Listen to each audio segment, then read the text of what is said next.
बिस्मिल्लाहिर्रहमानिर्रहीम। देखिए, आज हम लोग प्रीवियस यूनिट को ही कवर करेंगे। लास्ट सेगमेंट में हम लोगों ने कूलम्स लॉ, उससे रिलेटेड एमसीक्यूज कैसे बनेंगे वो सारी चीज़ें देखी थी। फिर इलेक्ट्रिक फील्ड देखा था, इलेक्ट्रिक फील्ड इंटेंसिटी देखा था, इलेक्ट्रिक पोटेंशियल, इससे रिलेटेड सारी चीज़ें डिस्कस की थी। आज हम लोग सबसे पहले कैपेसिटर के टॉपिक को डिस्कस करेंगे और कैपेसिटर का टॉपिक एमसीक्यूज के लिए बड़ा इंपॉर्टेंट होता है। ठीक है, देखिए कैपेसिटर जो है वो होता क्या है। कैपेसिटर जो है वो होता क्या है।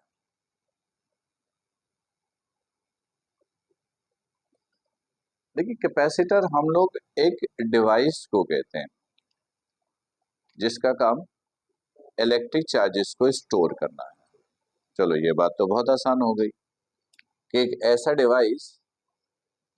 डिवाइस जो स्टोर करेगा, स्टोर्स इलेक्ट्रिक चार्जेस, जो इलेक्ट्रिक चार्जेस को स्टोर कर रहा है।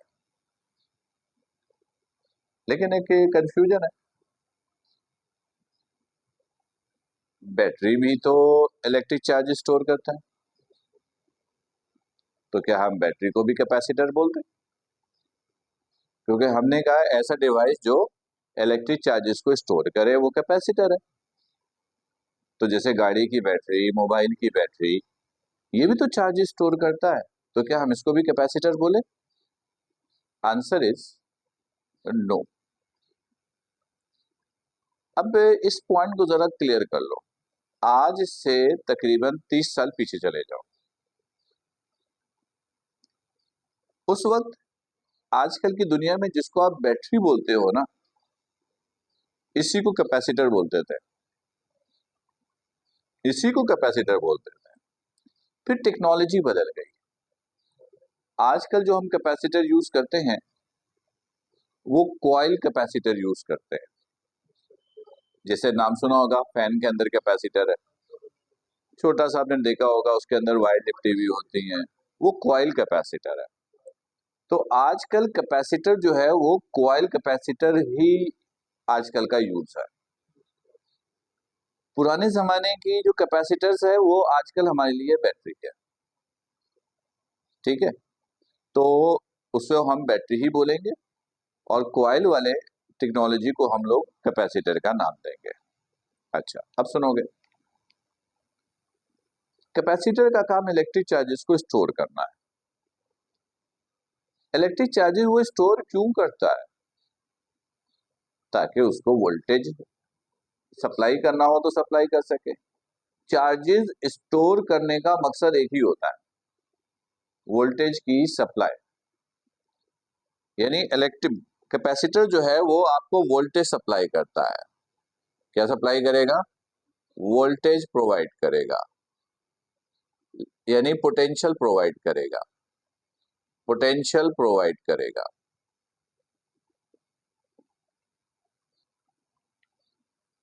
लेकिन एक सवाल ये पैदा होता है कि कैपेसिटर का पोटेंशियल यूज कहाँ होता है? किसी भी इलेक्ट्रिकल डिवाइस को इनिशिएट करने के लिए जिस पोटेंशियल की जरूरत पड़ती है वो कैपेसिटर प्रोवाइड करता है। इलेक्ट्रिकल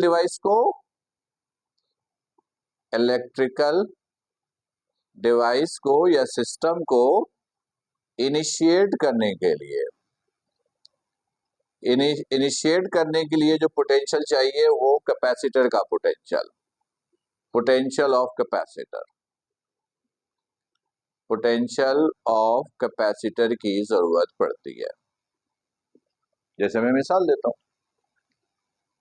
फैन है, फैन स्लो चलता है, तो हम कहते हैं कि यार इसका कैपेसिटर लगता खराब हो गया। अरे फैन तो करंट वोल्टेज से चल रहा है कि इलेक्ट्रिक का वोल्टेज तो नॉर्मल आ रहा है, फिर फैन स्लो चल रहा है, तो आप ये क्यों बोल रहे हो कि कैपेसिटर खराब हुआ?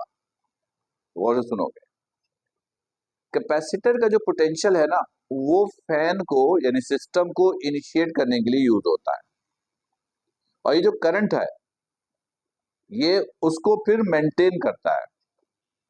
जैसे आप सुई दबाते हो फैन का, वहां से करंट फ्लो होकर जाता है कैपेसिटर के पास, और कैपेसिटर से कहता है कि अब तुम अपना पोटेंशियल यूज करो और इसको घुमाना शुरू करो। और उस वक्त तक कैपेसिटर का पोटेंशियल यूज होता है जब तक इसकी स्पीड यूनिफॉर्म ना हो जाए।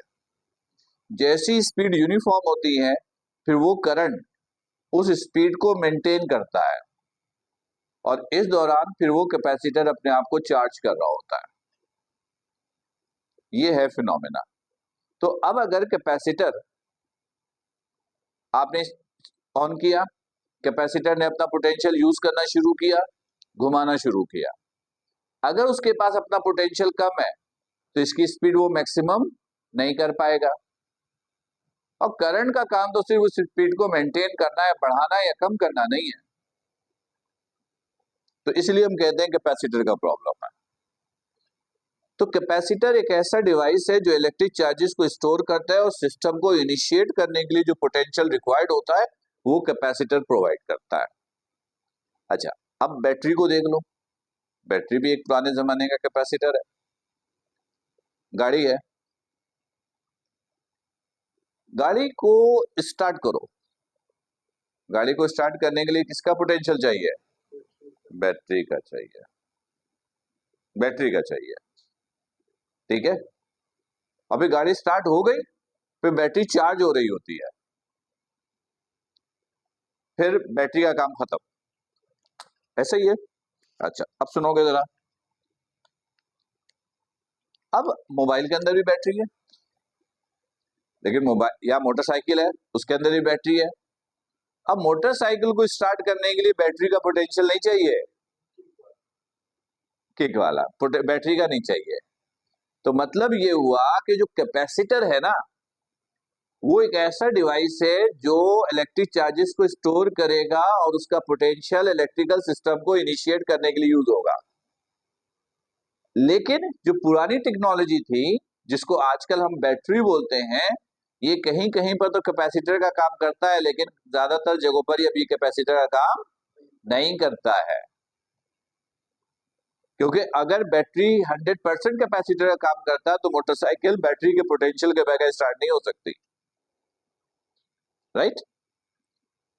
तो क्या होता है ये समझ में आ गया, कहां पोटेंशियल यूज होता है ये समझ में आ गया। याद रखिएगा, कैपेसिटर का जो चार्ज वो वोल्टेज के डायरेक्टली प्रोपोर्शनल होता है। जितना ज्यादा चार्ज स्टोर होगा, वोल्टेज इतना ज्यादा मिलेगा। इस साइन को हटाएंगे, इजिकल कांस्टेंट, कांस्टेंट सी लेते हैं, और सी को कहते हैं कैपेसिटेंस। कैपेसिटेंस या capacity of a capacitor.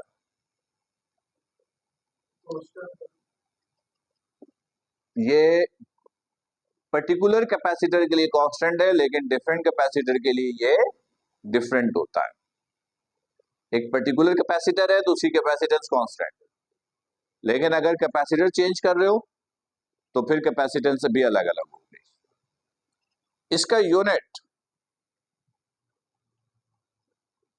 C बराबर हो गया Q ओवर V के, V मल्टीप्लाई इधर आके डिवाइड Q ओवर V। इसका यूनिट कूलम, इसका unit volt, coulomb per volt, ये बराबर होता है फैराड के। फैराड को लिखते हैं F से। फैराड कैपेसिटेंस का यूनिट है। एक फैराड का मतलब होता है store 1 coulomb charge to produce 1 volt voltage. शुक्र, 1 वोल्ट वोल्टेज। यानी अगर 1 कूलम चार्ज 1 वोल्ट का वोल्टेज प्रोवाइड करे तो कैपेसिटर की कैपेसिटेंस कितनी होगी? 1 फैराड होगी। अच्छा, फैराड एक बहुत बड़ा यूनिट है, हम लोग उसकी जगह ये भी इस्तेमाल करते हैं, milli farad, micro farad, nano farad, pico farad यहां तक इस्तेमाल होता है। तो याद रखिएगा 1 मिली फैराड, मिली का मतलब होता है 10⁻³ 1 मिली फैराड 10⁻³ फैराड के बराबर है। माइक्रो 10⁻⁻⁶, नैनो 10⁻⁻⁹ और पिको 10⁻⁻12। ये इसके छोटे यूनिट्स हैं। यानी आपको ऐसे याद रखना है कि मिली का मतलब 10⁻⁻3, माइक्रो का मतलब 10⁻⁻9, नैनो का मतलब 10⁻⁻9, माइक्रो का मतलब 10⁻⁻6 और पिको का मतलब 10⁻⁻12। एक फैराडेज लॉ, वो अलग चीज है, उसका इससे कोई ताल्लुक नहीं है। ये फैराड है और ये यूनिट है कैपेसिटेंस का। फैराडेज लॉस इलेक्ट्रोमैग्नेटिक इंडक्शन के लॉ को एक्सप्लेन करता है, वो एक अलग चीज है बिल्कुल। ठीक, अच्छा अब ये देखिएगा कैपेसिटर को ना का एक सिंबल ये है और एक सिंबल ये है, ये दोनों सिंबल कैपेसिटर का, दोनों में फर्क समझ लो। देखो कैपेसिटर जो आजकल बनते हैं ना वो दो तरीके से बनते हैं। एक बनता है प्लेट इस्तेमाल करके, मेटल की प्लेट यूज करके, उसको कहते हैं प्लेट कैपेसिटर। और एक होता है ये कॉइल, जिसको कॉइल कैपेसिटर कहते हैं। प्लेट कैपेसिटर के लिए सिंबल ये यूज होता है, दो लाइनें पैरेलल और इक्वल लेंथ की, ये प्लेट कैपेसिटर है, ये प्लेट्स कैपेसिटर है। और एक लाइन स्ट्रेट हो दूसरा कर्व हो, ये कॉइल कैपेसिटर है, ये उसकी प्रेजेंटेशन है। यानी प्रेजेंटेशन से हम ये क्लियर कर लेते हैं कैपेसिटर है कौन सा। लेकिन आपका जो पूरा सिलेबस है वो प्लेट कैपेसिटर का है, मतलब हम लोग सिंबल यूज करेंगे ये। लेकिन अगर कहीं पे ये दिख जाए तो आप ध्यान पे रखिएगा ये कैपेसिटर ही है, कॉइल कैपेसिटर। अच्छा कॉइल कैपेसिटर हो या प्लेट कैपेसिटर हो, कैरेक्टरिस्टिक दोनों की सेम है, बस मैन्युफैक्चरिंग मेथड चेंज है, बनाने का तरीका अलग है।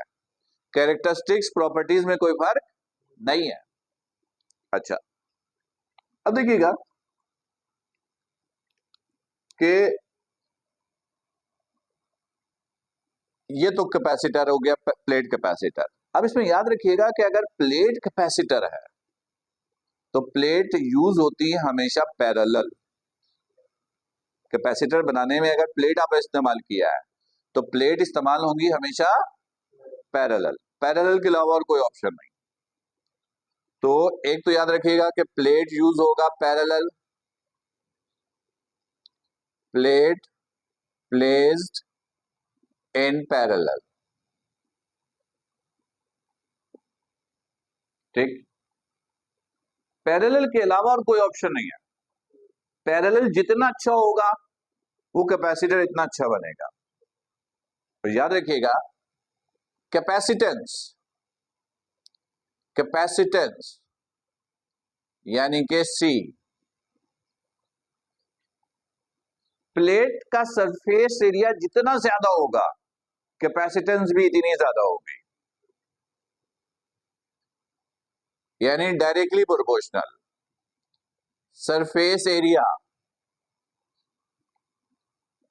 सरफेस एरिया के डायरेक्टली प्रोपोर्शनल, शॉर्ट फॉर्म में लिखते हैं, ये लिखते हैं। प्लेट का सरफेस एरिया जितना ज्यादा कैपेसिटेंस भी इतना ज्यादा। ठीक,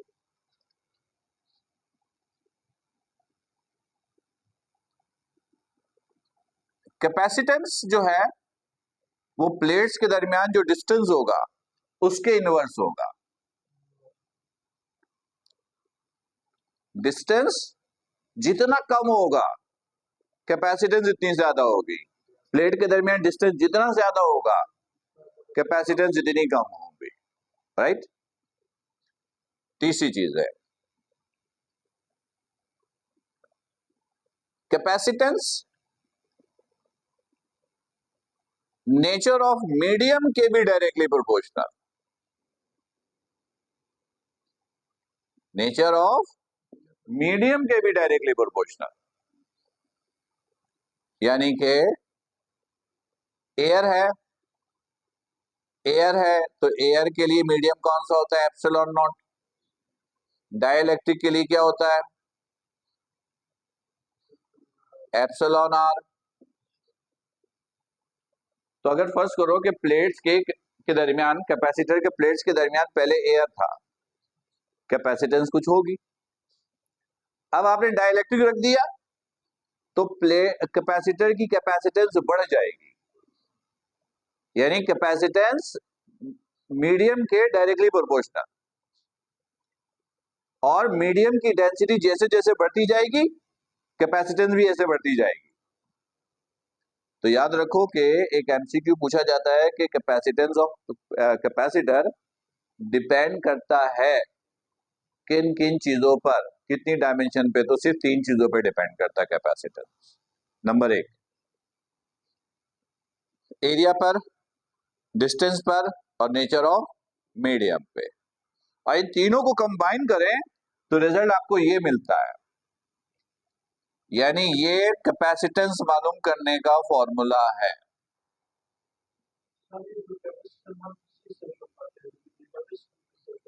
किससे? कैपेसिटर एक डिवाइस है, डिवाइस का कोई सिंबल नहीं होता। किसमें? मैं हूं टीचर, ठीक है, और मैं पढ़ाता हूं, वो है टीचिंग। टीचर और टीचिंग में क्या फर्क है? टीचर पढ़ाने वाला, टीचिंग वो जो मैं पढ़ा रहा हूं। तो कैपेसिटर वो जो चार्जेस को स्टोर करके रखे, कैपेसिटेंस वो जो चार्ज के पोटेंशियल को सप्लाई करे। कैपेसिटर नाम है, चार्ज को स्टोर करके रखने वाला, बस वो जमा करके रखा हुआ है। और कैपेसिटेंस का मतलब है कि सिस्टम को इनिशिएट करने के लिए पोटेंशियल प्रोवाइड करने वाला। सही है। तो कैपेसिटर, कैपेसिटेंस, कैपेसिटर की एक कैरेक्टरिस्टिक्स है। जैसे मैं हूं, मैं एक सिंगल इंसान हूं, मेरी बहुत सारी कैरेक्टरिस्टिक्स होगी। इसलिए कैपेसिटर एक डिवाइस है, कैपेसिटर की बहुत सारी कैरेक्टरिस्टिक्स होती है, उसमें से एक कैरेक्टरिस्टिक्स कैपेसिटेंस है। और कैपेसिटेंस का मतलब होता है कि कितना चार्ज दोगे, कितना वोल्टेज मिलेगा, इसको वो डिफाइन करता है, राइट। ओके, अच्छा अब इधर देखोगे, ये कैपेसिटेंस है, 3 चीजों पे डिपेंड कर रहा है, एप्सिलॉन नॉट पे, ए पे, डी पर। अब कैपेसिटर द 3 ऑप्शन पे हम लोग यूज करते हैं। देखिएगा, ये प्लेट है, ये पैरेलल है, ये जो 2 प्लेट है पैरेलल है, ये चलो कंफर्म है। क्या ये मुमकिन है कि ये दोनों पॉजिटिव हो, ये दोनों नेगेटिव हो? ये मुमकिन नहीं है। याद रखिएगा, इलेक्ट्रिकल डिवाइस जितने भी होते हैं वो पॉजिटिव नेगेटिव कॉम्बिनेशन पे काम करता है, एक पॉजिटिव दूसरा नेगेटिव। तो एक पॉजिटिव दूसरा नेगेटिव,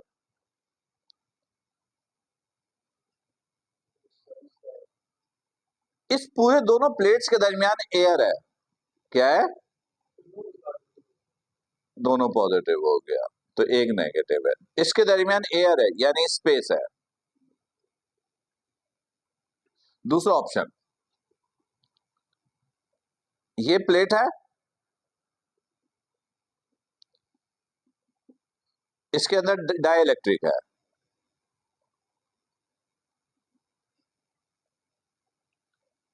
डाइलेक्ट्रिक का मतलब है एयर के अलावा कोई और मीडियम। अच्छा, लेकिन अब कोई ऐसा मीडियम इन दोनों प्लेट के दरमियान दाखिल करो, एंटर करो, जो दोनों प्लेट के दरमियान पूरे स्पेस को ऑक्युपाई कर ले। जैसे प्लेट के दरमियान कोई आयोनिक सॉल्यूशन डाल दो, लिक्विड, तो क्या होगा, दोनों प्लेट के दरमियान जो भी जगह होगी वो पूरा कवर हो जाएगा, यानी ये पूरा कवर हो गया। तो इसमें एक ऑप्शन ये भी था कि भाई पूरा कवर ना हो, ऑप्शन तो था ना कि जैसे ये प्लेट है, ये प्लेट है पॉजिटिव, ये नेगेटिव, सॉलिड डाइलेक्ट्रिक प्लेस किया, सॉलिड मीडियम प्लेस किया, लेकिन उसने पूरा स्पेस ऑक्युपाई नहीं किया, बस ये स्पेस ऑक्युपाई किया। इसकी थिकनेस टी ले लो। याद रखोगे कि कैपेसिटर जो आप लोग यूज करते हो ना, ये तीन ऑप्शन में यूज होती हैं। एक, प्लेट के दरमियान डाइलेक्ट्रिक नहीं हो, सिर्फ स्पेस हो, एयर हो। दूसरा, डाइलेक्ट्रिक तो हो लेकिन पूरा स्पेस ऑक्युपाई कर ले, और इसको बोलते हैं partially dielectric space between the plates. देखो इसको क्या बोलोगे, इसको बोलोगे space is between the plates. सही है। इसको बोलोगे डाई इलेक्ट्रिक स्पेस, क्योंकि जब एमसीक्यू आएगा तो आपको ये पहचानना पड़ता है कि कौन सा केस है, ये है। कैसे पहचानोगे, अगर कहे कि कैपेसिटर की प्लेट्स के दरमियान स्पेस है तो मतलब ये है। अगर कहे डाई इलेक्ट्रिक है, सिर्फ डाई इलेक्ट्रिक बोले तो ये है, dielectric is placed. Partially बोलेगा तो इसका मतलब है ये है, पार्शियली बोलेगा तो इसका मतलब है ये है, राइट। और याद रखोगे अगर प्लेट्स के दरमियान स्पेस है तो फिर कैपेसिटेंस का फॉर्मूला ये है। डाई इलेक्ट्रिक है तो फॉर्मूला ये है,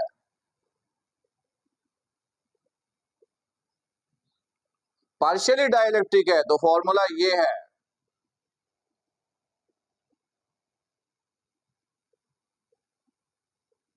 ये है। अच्छा, ये दोनों हैं एक जैसे, कंडीशन फर्क है, इसलिए फॉर्मूले की शक्ल मैंने एमसीक्यूज के लिए बदल दी है। जरा देखोगे यहां पे ये टी है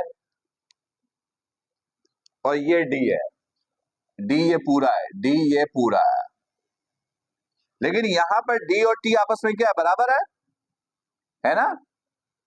ये डिस्टेंस भी है और ये टी भी है। यहां पुट करो जरा, टी की जगह डी, ये देखो epsilon naught A over D minus D over T, D over epsilon R, यही हो गया। ये हो गया zero, epsilon naught A over D over epsilon R, ये ऊपर चला गया, epsilon naught epsilon R A over D, देखो यही आ गया। लेकिन एमसीक्यूज में ये हम लोग सॉल्व ऑफ करने नहीं बैठेंगे, राइट। अच्छा, अब एक पॉइंट और, जब प्लेट्स के दरमियान पार्शियली डाइलेक्ट्रिक होती हैं तो ऐसे कैपेसिटर को कहते हैं कंपाउंड कैपेसिटर। जब पार्शियली डाइलेक्ट्रिक प्लेट्स के दरमियान प्लेस होंगी तो ऐसे कैपेसिटर को बोलेंगे कंपाउंड कैपेसिटर, यानी ये जो कैपेसिटर है ये कंपाउंड कैपेसिटर कहलाएगा, ये कंपाउंड कैपेसिटर कहलाएगा, राइट, क्लियर। अच्छा, यहां तक कोई इश्यू है पहले तो ये डिस्कस कीजिए। अभी ये इनकम्प्लीट है, लेकिन इसको अरेस्ट करेंगे फिर दूसरा सेगमेंट शुरू करेंगे, क्योंकि जगह इतनी है नहीं यहाँ पर। इसमें यहाँ तक कोई कंफ्यूजन, कोई प्रॉब्लम है, कोई सवाल है तो पहले कर लीजिए। ओके है, ठीक है।